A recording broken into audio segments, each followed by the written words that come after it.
Bonjour et bienvenue, je suis ravie de vous retrouver pour la carte numéro 8, celle de la justice.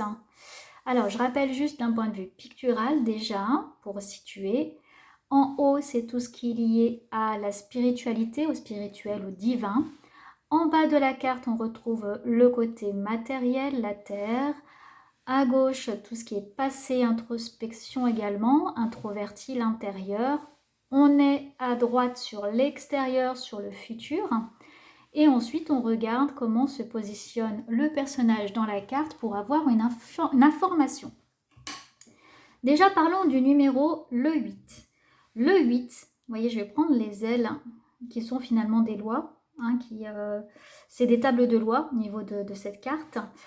Donc le 8, ça fait cette forme-là si on le couche sur le côté. Donc c'est l'énergie qui circule de façon équilibrée et continue. Donc le 8, c'est la justice, la vérité, l'énergie sans fin. Vous voyez l'énergie qui circule. C'est l'infini aussi. Je le montre aussi. Voilà, ça va être... j'ai pas pensé au départ à le faire. Voilà. Vous voyez, numéro 8, mais en fait, ça ressemble à l'infini. Donc l'énergie sans fin qui passe. C'est la connexion au monde terrestre et spirituel. C'est les deux. Donc cette carte numéro 8, on voit une femme plutôt jeune, voilà 30-40 ans je dirais, qui est assise. Donc assise, c'est la stabilité. Cependant, on a quand même ici cette balance qui représente donc peser le pour et le contre, qui va donner un mouvement, parce qu'on peut se demander eh bien, de quel côté la balance va pencher. Donc ça donne un certain mouvement, donc il va quand même y avoir un avancement, une décision. La justice, elle représente quoi d'autre? Avec ce visage qui est tout à fait symétrique, je vais rapprocher la carte, si vous l'avez sous les yeux, c'est bien de pouvoir regarder aussi en même temps. On a un équilibre parfait au niveau du visage. Donc c'est l'équilibre parfait, c'est la stabilité. Mais dans cette figure, cette carte de cette femme tout à fait symétrique au niveau donc des ailes, qui sont donc les tables de loi. On a au niveau des couleurs, le rouge au milieu, le bleu sur les côtés, donc un équilibre parfait. On a une connexion ici au divin. Vous voyez, la couronne, il y a donc de la couleur jaune, elle touche en haut, elle touche le divin. On retrouve ici une épée et puis cette fameuse balance pour l'équilibre, donc l'épée qui va venir trancher. Ça, c'est pour tout ce qui est pictural. Donc par contre en bas, nous n'avons pas, alors là on voit légèrement un pied qui dépasse, dans d'autres cartes il n'y a pas de pied. Mais il n'y a pas, ça ne touche pas avec le matériel, ça ne touche pas en bas, à part de ce côté-là, dans le futur. Une fois que les décisions seront prises, ça bougera dans le futur, dans le matériel. Mais pour l'instant, là, dans le présent, le passé, ça ne touche pas cette barre-là du matériel. Un équilibre parfait ici au niveau de la ligne de l'horizon. Donc on voit loin aussi, on donne des décisions et on voit loin. Et puis on a même dans l'habit de ce personnage, eh bien, une barre ici en haut et en bas. On a un équilibre parfait dans les couleurs, dans le dessin, dans la symétrie. Qu'est-ce que ça nous dit du coup? Eh bien, ça nous dit que la justice, c'est une prise de décision. C'est un équilibre, retrouver un équilibre. C'est de décider aussi, parce qu'elle va trancher. Il va y avoir une façon de couper, de trancher, de rendre une décision une fois qu'on aura su faire le pour et le contre. C'est aussi une assise, parce qu'elle est bien assise sur son trône.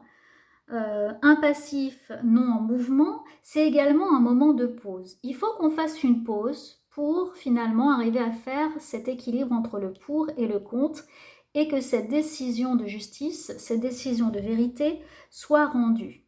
C'est une décision par rapport au domaine spirituel, donc c'est aussi le karma, les vies antérieures, donc toute notre karma, notre spiritualité qu'on rentre dans ce corps et qui va donner une incidence sur notre vie, sur nos décisions.